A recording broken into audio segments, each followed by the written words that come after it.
Hello friends कैसे हैं आप सब लोग। आई होप आप सब लोग बढ़िया होंगे। तो जैसा कि आप लोग का पेपर था आप अकाउंट्स का बीकॉम सेमेस्टर 1 का, ठीक है। तो बीकॉम सेमेस्टर 1 का आपका पेपर था, तो 70 मार्क्स आपका एग्ज़ाम सेंटर पे वो हुआ है। और आपका 30 मार्क्स का जो हुआ था वो कॉलेज में हुआ था, जो टेस्ट जैसे लिया गया था। तो यहाँ पे जो है आपका कैंडिडेट पहले लिख दिया हुआ है, the figures in the margin indicate full marks. ठीक, answer from the all the parts are directed. Part A जो है आपका भाग का ऑब्जेक्टिव टाइप क्वेश्चन, उसको आज हम लोग देखेंगे। तो आंसर किन बता रहे हैं कौन सा सही था कौन सा गलत। ठीक है, तो आप यहाँ से मिला लोगे कि हमने सही करके आया या गलत करके आया। तो चूज़ द करेक्ट ऑप्शन। तो इसमें चलिए देखते हैं। इसमें बोला गया है 2 नंबर का 10 क्वेश्चन रहेगा, तो मतलब 20 मार्क्स का आपका एग्जाम एमसीक्यू से है। तो चलिए एमसीक्यू देखते हैं। Revenue is generally recognise in accounts pen. Revenue हमारा जनरली रिकॉग्नाइज कब होता है खाते में?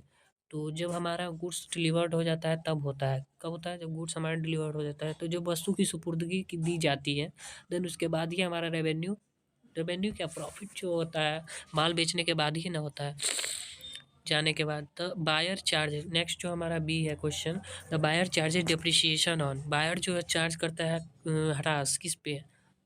तो आपका हायर परचेज प्राइस पे तो नहीं करता है, बट जो हम सामान खरीदते हैं जिसका वैल्यू रहता है उसको सीपी बोलते हैं ना, कॉस्ट प्राइस। तो cash price of the assets होगा। ठीक है, नेक्स्ट जो है लोअर ऑफ द टू, मतलब दोनों में से जो कम हो, ये भी नहीं होगा और ये तो नहीं होगा। तो नेक्स्ट जो है आपका सी क्वेश्चन नंबर सी जो है आपका, in case of instalment system total interest receivable by the seller is credited to. हमारा जो इंस्टॉलमेंट सिस्टम है उसमें इंटरेस्ट जो रिसीव होता है हमारा सेलर के द्वारा, जो सेल करता है, वो क्रेडिट किस में करते हैं? तो interest suspense account, interest account, sales account, none of this. तो नहीं, हम लोग इंटरेस्ट सस्पेंस में करते हैं अकाउंट में। रॉयल्टी अकाउंट के तो फर्स्ट ही, मतलब सबसे फर्स्ट में यही अकाउंट किया जाता है। तो ये तो नॉर्मल है, नॉमिनल अकाउंट होगा। इसमें ना करेंट अकाउंट होता है ना सेविंग अकाउंट होता है। इसको तो बैंक में सब नहीं होता है, ये नॉमिनल अकाउंट होता है। ठीक है, तो ऑप्शन नंबर तीसरा होगा आपका। ई में है branch account under debtor system is. एक और सिस्टम के अंदर होता है तो उसमें होगा आपका रियल अकाउंट, बट यहाँ पूछ रहा है अंडर डेटर सिस्टम, तो इसमें आपका नहीं, इसमें आपका हो जाएगा nominal account. Option number 3, if profit on goods supply to branch is इतना of cost it will be percentage of. इसका परसेंटेज कितना होगा? तो आप सवाल बनाए होंगे या निकाल भी सकते हो, तो आपका ये 25% होगा। ये हो जाएगा ऑप्शन नंबर 3। ठीक है, नेक्स्ट जो है हमारा, if the rate of gross profit of department A is 25% of the cost and it sales amount 1 lakh, then the amount of gross profit will equal to.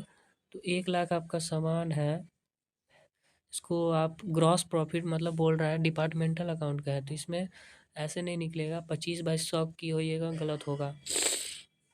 25 by, नीचे में 25, 100 प्लस 125, जैसे कि 1,000 लिख कर इंटू, नहीं 1 लाख लिख कर 25/125 ऐसे होगा। तो इसको 20,000 होना चाहिए। तो इसका ऑप्शन नंबर होगा दूसरा, 20%। डेप्रिसिएशन जो होता है प्रोवाइडेड होता है। डेप्रिसिएशन ह्रास का आयोजन किस पे होता है? फिक्स एसेट्स पे।